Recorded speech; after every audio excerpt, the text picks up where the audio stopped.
नहीं चांस हुकूमत के पास इलेक्शन से भागने का? I don't think so, I don't think सो। मैं नहीं समझता कि इलेक्शन ना हो। चीफ जस्टिस और फायज ईसा साहब के दरमियान 2 मुलाकातें पिछले दिनों हो चुकी हैं। अगर इलेक्शन नहीं होते, सुप्रीम कोर्ट का अपना वजूद इन क्वेश्चन आएगा। अस्सलाम वालेकुम, मैं हूं आबिद इंदलीब। नाजरीन, सुप्रीम कोर्ट में बड़े केस की समाअत थी। सुप्रीम कोर्ट प्रोसीजर जो एक्ट है जिसको चैलेंज किया था, आज उसके ऊपर डिस्कशन हुई है। 8 मेंबर बेंच था, उस बेंच ने जो इम्तियाज सिद्दीकी साहब हैं वो पेश हुए, उनको सुना।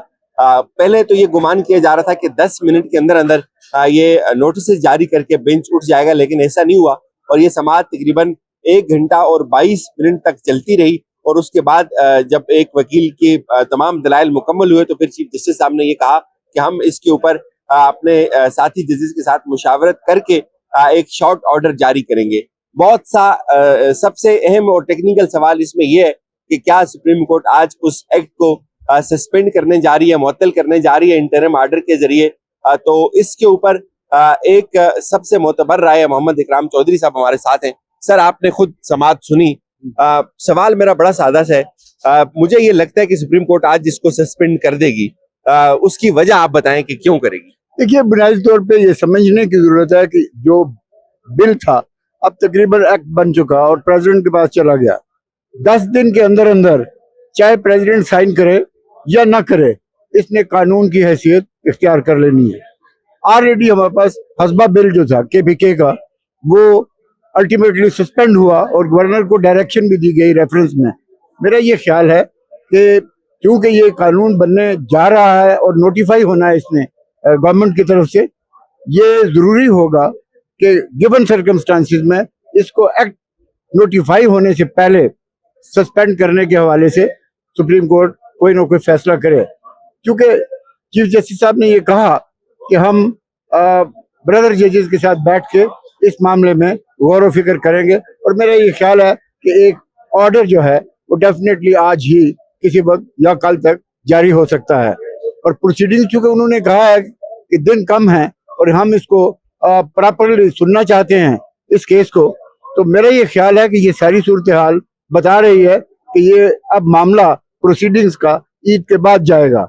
और चूंकि इंडिपेंडेंस ऑफ जुडिशरी के हवाले से ही बेसिक क्वेश्चंस हैं और आइन की उस हैसियत में कि क्या आइन 2/3 मेजॉरिटी जब तक पार्लियामेंट में ना हो, उसको पार्लियामेंट, मौजूदा पार्लियामेंट वाकई अमेंडमेंट्स कर सकती है। ये बड़े बेसिक क्वेश्चंस हैं, इंडिपेंडेंस ऑफ जुडिशरी के हवाले से भी, अवाम उन्नास के फंडामेंटल राइट्स के हवाले से भी, और legislative power of the parliament उसके हवाले से भी। तो मैं ये समझता हूँ कि इस पे यकीनन इंटरिम ऑर्डर कोई ना कोई होगा और आने वाले दिनों में फाइनली ये तय हो जाएगा कि मौजूदा पार्लियामेंट वाकई ऐसा इख्तियार रखती थी आइन के मुताबिक कि वो आर्टिकल 184 और सुप्रीम कोर्ट रूल्स को अमेंड करके ये जो उन्होंने फाइनली प्रेसिडेंट ऑफ पाकिस्तान को भेजा है प्रपोजल, और जो वर्चुअली एक्ट है, क्या ये सस्टेन हो सकता है या नहीं।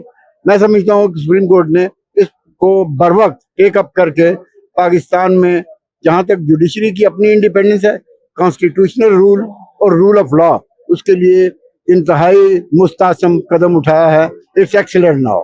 अच्छा सर, सवाल बुनियादी तौर पे फिर वही है कि कुछ लोगों का ये गुमान है कि अगर आज अदलिया इसको सस्पेंड नहीं करती तो कुछ दिन में ये एक्ट बन जाएगा कानून, और उसके बाद फिर जो सबसे बड़ा इशू है कि जो बेंच बनाने का इख्तियार है वो चीफ जस्टिस साहब से मुंतकिल होकर बाकी ब्रदर जजेस जो उनके साथ पीछे 2 सीनियर जजेस हैं उनके पास चला जाएगा। तो इस वक्त अगर आप उस सीक्वेंस को देखें तो काजी फायज ईसा साहब और सरदार तारिक साहब बनते हैं। तो ये भी एक गालिब एक गुमान किया जाता है कि ये जो दूसरे जो 2 जजेस हैं ये थोड़ा सा दूसरे धड़े के जजेस हैं। अब खुल के हमें बात कर लेनी चाहिए। तो फिर वो इस दौरान अगर वो कानून बन जाता है तो बेंच वो 2 जजेस बनाकर कोई अलग से बेंच बना लेंगे।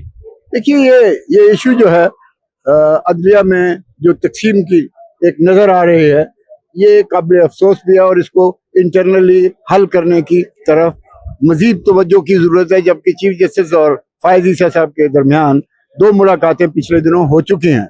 मेरा ये ख्याल है कि जो पर्सपेक्टिव हमें नजर आ रहा है कि कॉन्स्टिट्यूशन की जो सुप्रीमेसी है और अदलिया की हैसियत जो दोनों मुतनाज़ा हो चुकी हैं मौजूदा एक्ट के जरिए से, इसको कॉन्स्टिट्यूशनली सेव करने के लिए, और जब ये कहा गया आज चीफ जस्टिस साहब की तरफ से कि इसमें कुछ दिन लगेंगे, तो इसका मतलब ये है कि ये मामला ईद के बाद टेकअप होगा। ये हो ही नहीं सकता कि इसके हवाले से कोई ना कोई इंटरम ऑर्डर जो है वो ना आए। और मैं समझता हूँ कि ये कानून और आइन के मुताबिक ये जरूरी अमल होगा सुप्रीम कोर्ट ऑफ पाकिस्तान की तरफ से। सर कल क्या हो रहा है, कल क्या देख रहे हैं आप? इलेक्शन होते हुए देख रहे हैं, कल तलब किया गया।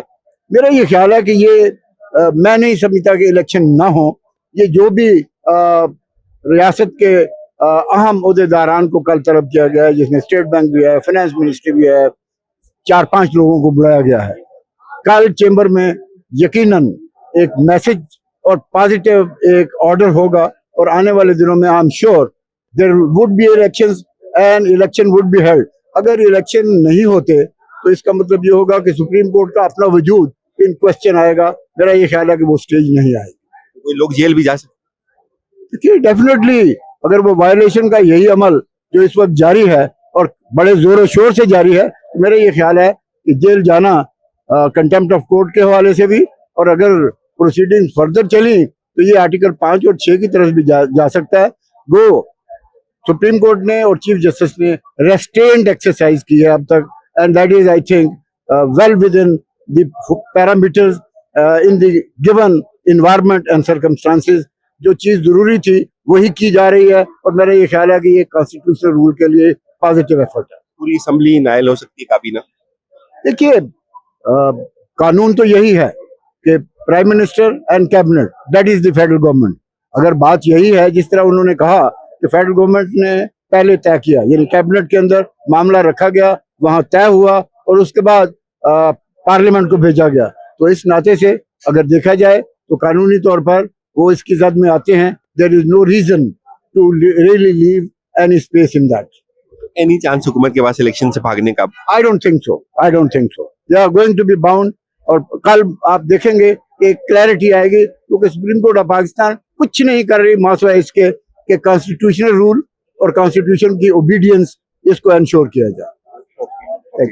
Thank you very much. Thank you. ये नाजरीन आपने बात सुनी मोहम्मद इकराम चौधरी साहब की।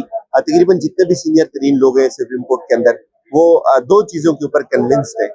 एक तो जो हुकूमत ने ये बिल जो मंजूर करवाया है, इसको लेकर तमाम लोग कन्विंस्ड है कि हुकूमत इस बिल को सस्टेन रखने में कामयाब नहीं हो सकेगी। और दूसरा जो कल का दिन है, कल बहुत इंपॉर्टेंट दिन है। पाकिस्तान की जो किस्मत का फैसला है, मेरे ख्याल में ये जो कुछ घंटे होंगे आज का और कल का दिन, इनमें तय हो जाएगा। अगर इलेक्शन हो रहे हैं तो सुप्रीम कोर्ट जो है वो इसमें सरखरू होकर निकलेगी। और यकीनन जितने भी लोग हैं, जितने सीनियर लोग हैं जिनसे बात हुई, उन सब का इस चीज के ऊपर इत्तेफाक है कि इलेक्शन हो रहे हैं और हुकूमत इस वक्त बिल्कुल बंद गली में चली गई है। और आज भी जो समाअत थी, इसमें जो अटॉर्नी जनरल थे उनके पास कहने के लिए कुछ भी नहीं था। और इतने जबरदस्त तरीके से जो दलाइल दिए इम्तियाज कुरैशी साहब ने, और इम्तियाज कुरैशी साहब ये वही वकील है जो जिन्होंने इमरान खान का जो केस है वो भी लड़ा था। और जितने लोगों से बात हुई है उन सब का ये इत्तेफाक है इस चीज के ऊपर। एक तो ये जो नया एक्ट बना हुआ है सुप्रीम कोर्ट के इख्तियारात को खत्म करने का, ये भी उड़ जाएगा।